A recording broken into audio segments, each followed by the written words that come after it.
Marc Broom, here we are at Radlett, the first loss of the season, just lost to Kent in the Cup. That must be a hard one to take. Yeah, I mean, any loss is hard to take, but there's some things that we take from this game as some positives. There's a lot of work-ons, and ultimately, I think the main message is if you want to win games of cricket, we have to play better than we did today. That's, Kent came out with an objective to kind of right a couple of wrongs from the time when we beat them a couple of weeks ago, which I thought they did. They came out hard against us. I thought actually when we batted, Finty batted superbly. She looked very dominant with the bat, looked very proactive with the bat, and definitely built a good foundation for us to build off.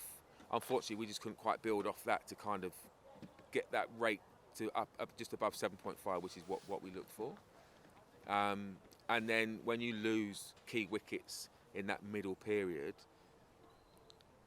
the finish can go one of two ways, and unfortunately it didn't quite go the way we wanted. But 135, is still a score that you would try and defend and look to defend, but you're not giving your bowlers a great deal at that. But it's that was the score, and that's what we had to go out and work with.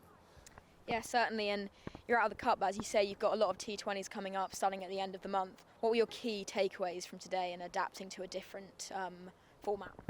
Yeah, and it's a great way for us to look at it. Is that ideally we'd want to win this game and have the best cut run possible. But what it does is it gives us a real indication as to where we're strong and what our work-ons are when we hit that T20 campaign. So, identifying that 135 is not enough, and we need to be looking at 155, 160 to be competitive against the teams we're going to play against with the bat. So building some more partnerships in that middle period and identifying clear roles going through the innings to make sure that there's just real good communication and real clarity in what the role is for each individual that's out there. And then with the ball, you can't give good batters opportunities as much as we did with the ball, and then ask fielders to back them up all the time. I thought ground fielding today was really good, but when you're bowling both sides of the wicket, the field you set doesn't really then become as effective as it should be. So just simple, basic but really important fundamentals. Hit your line and length, know the ball you want to bowl and why, set a field that facilitates that, and then allow the game to progress and come out with a bit more success than we did today. But this is part of their learning curve. They've had a great start, 3 wins out of 3 in the 50 over stuff. Sometimes it takes a kind of a little knock like this to really make sure that we are performing the skills we want to perform. And if you don't perform at this level, you're not going to get away with it. And we have to make sure we maintain the level we want to maintain.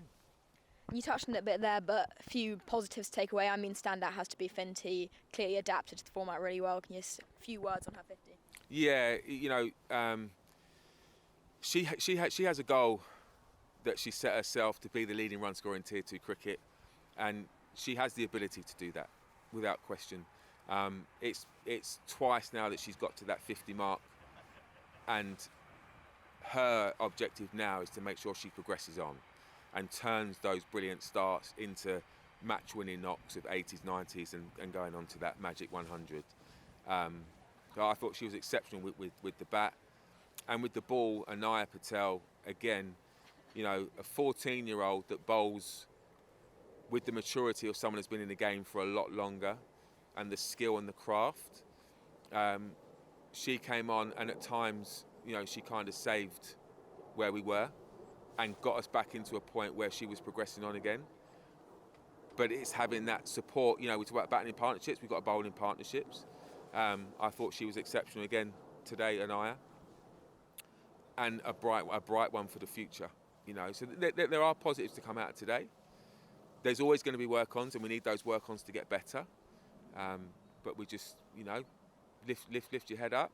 Identify today didn't go the way we want to go, and kick on for the next game. And just finally from me, obviously your first loss of the season. You kind of touched on it before the match, but you can't go through the season and not having a few losses. How important is today going to be for building character and seeing how we can bounce back? Well, it shows us who's got the resilience.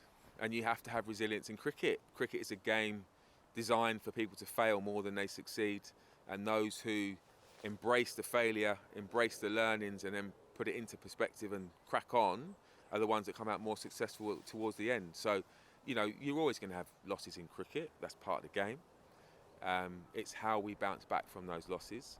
And I think they'll come back and respond to this really well. It's, you know, the change room is a quiet place at the moment, but it should be. They haven't played their best cricket. They've been beaten at what is their home ground. So they shouldn't be in there singing and dancing, you know. But I don't want to dwell on it for too long. Tomorrow's another day, you know, and we identify what we need to do well. We train on that, and we go out and play even harder the following game. Job done. Brilliant. Well, thank you very much. My All pleasure. the best. Thanks.